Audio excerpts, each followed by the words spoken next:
Coast podcast brought to you by the Lines and Play Picks. Coming to you from Oakland, California, Josh Lander. Joined as always by my counterpart on the East Coast, Nate Weitzer. Remember to like and subscribe on that video for us if you like the winners that we are trying to bring you. Last night was a crazy night when you have the Blazers blowing out Philly at home without Dame.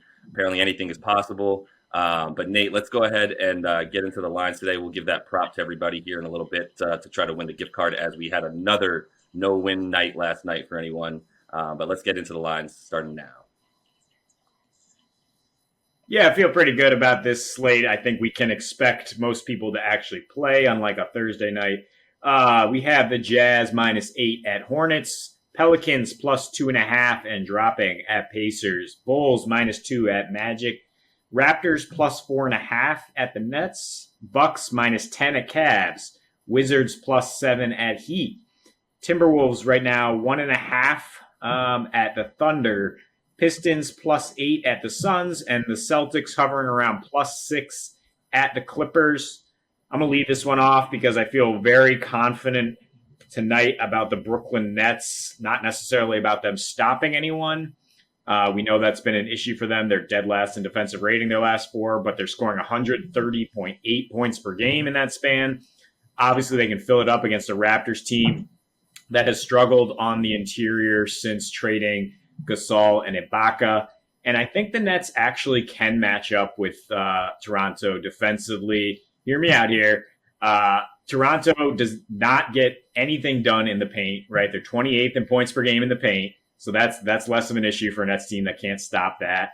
But the Nets are decent. They're 7th in three-point defense. They're good at stopping fast break points, and that's where Toronto's making their hay, right? I mean, Fred VanVleet dropping 54 points is going to get Kyrie's attention. We've seen both Kyrie and Harden be engaged defensively, which has been a knock on them throughout their career. I think they're trying to break that narrative. I think that if they're motivated, they can put the throttle down on a team like Toronto, which has not risen to the challenge. They're 1-8 against teams with winning records and 2-7 against the spread in those games. I love them at just 4.5 points, and I'm thinking about teasing them down to basically have no spread with some other results that we like. Yeah, I'm with that pick. I do like Brooklyn to pull it out. Something that is somewhat of a trend with them. Their 3 stars are all in the top 10 in fourth quarter points. They lead the league in fourth quarter points. And that actually just leads me to a prop that I like within this game, Nate, which is James Harden to score more, or to get a combined 42.5 points, rebounds, and assists. Really, my reasoning there is the man is putting up, almost double-digit assists in the first half in a couple games so far. He's getting to double-digit assists in every single one of his games with the Nets, except for one. And then, like I said, he brings it in the fourth quarter with the offense after setting up the rest of his team in the beginning of the game. So I really feel comfortable with 42.5 points, rebounds, and assists, especially points and assists in that one. And I do like Brooklyn as well. I'll probably be teasing them down a bit as well. Moving on to another interesting game that I think not only you and I were on immediately when we saw this New Orleans and Indiana spread, the public, and a bunch of the sharps are apparently on that as well, as that line dropped from +5 for New Orleans to now down to -2.5. So everybody appears to agree with us that the Pellies are trending in the right direction as Indy continues to trend in the wrong one, to be honest. Just a few things about the Pacers. They're 5-6 against the spread when they are home favorites. They score a lot of points in the paint, which is good. Obviously, second points in the paint, but the Pelicans give up the fourth fewest amount. As we know, they have those trees down in New Orleans for Stan Van Gundy. And Indiana's defensive rating has just dropped tremendously to about 24th overall defensive rating, as New Orleans offense continues to just get better and better. In their last 5 games, something I really like is that their guards have been hitting more threes. Between Lonzo and Bledsoe, as we know, they've had their struggles in the backcourt, but they've really picked it up, averaging each of them more than one more 3-point made in their last 5 than they are for the season. So they're playing above that their pay grade there, and I think that'll continue against the Indiana team that's struggling a bit. Yeah, I have no worries about the Pelicans offense with Zion playing like a freaking comet. I mean, 28 points on a 22% usage rate last time out. That's just hyper efficient. Something to look at also is the Pacers giving up the most second chance points over their last 4 games. That's something Zion will eat up.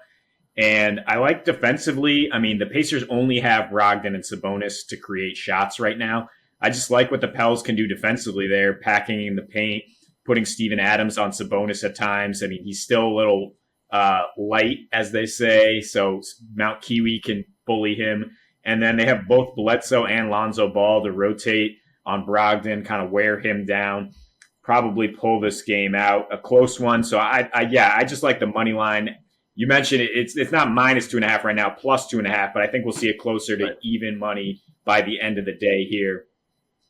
And a game I also really like in terms of the total.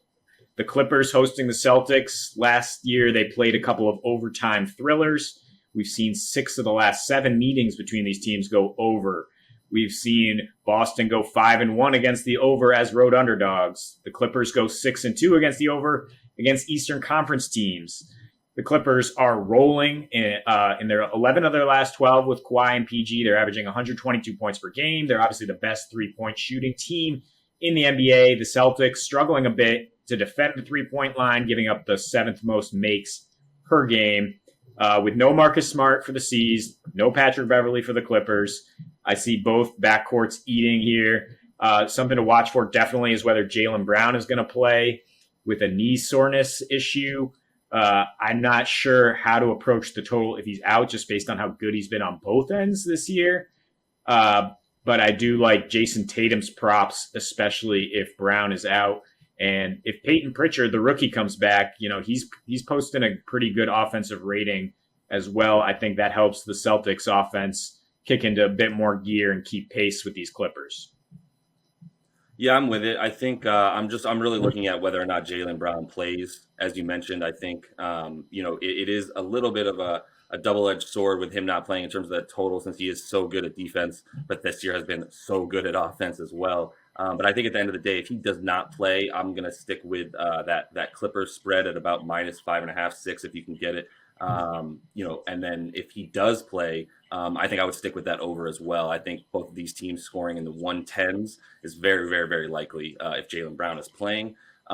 If regardless of Jaylen Brown plays, Nate, we are offering our prop tonight for the gift card. If you like and subscribe to the video and then comment with Jason Tatum's total points. We're going to try to make it a little bit easier for y'all, try to give away that gift card this week. So if you can subscribe to the video, and then comment with Jason Tatum's total points for tonight, then if you get that correctly, we'll get you that gift card next week. Nate, one last thing I'll say in terms of a quick hit.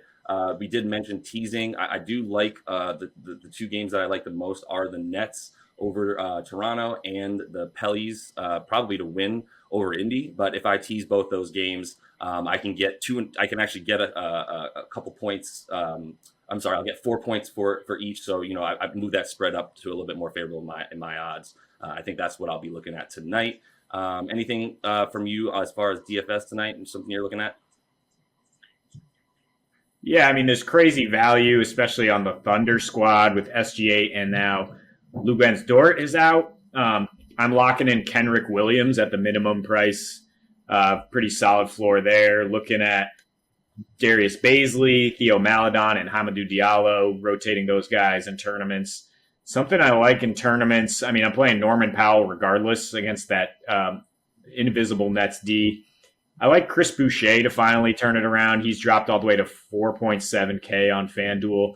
I think he can thrive in this matchup with the Nets playing a lot of Jeff Green at center and Boucher, matching up there. Jordan Clarkson's also dropped a lot for the Jazz. Now just 4.5K. He's a pretty reliable source of fantasy points. And the Hornets on the other side there, Miles Bridges is going to step up with PJ Washington still out. So that's another good value to consider as you try to squeeze some stars into your lineup. Yes, sir. Having some fun with that. That is all the time we have today on today's Friday slate, Nate. Remember, like and subscribe, jump in the comments, tell us who you're betting, and definitely give us that Tatum point total tonight. We'll be looking to give that gift card to someone next week. As far as tonight goes, happy betting, and we'll see y'all next week.